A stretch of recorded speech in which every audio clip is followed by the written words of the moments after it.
बानी पीटीआई का अहम ऐलान, तारीख का सबसे बड़ा जलसा कब और कहां होने वाला है, आइए जानते हैं।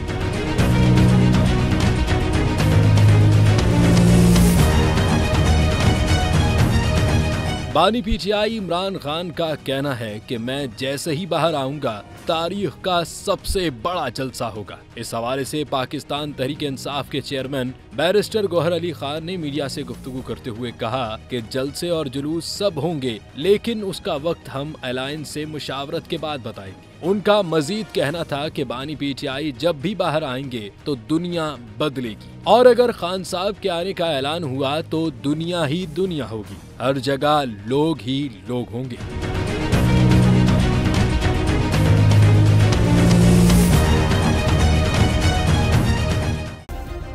सब्सक्राइब करें और बेल दबाएं ताकि कोई खबर रह न जाए।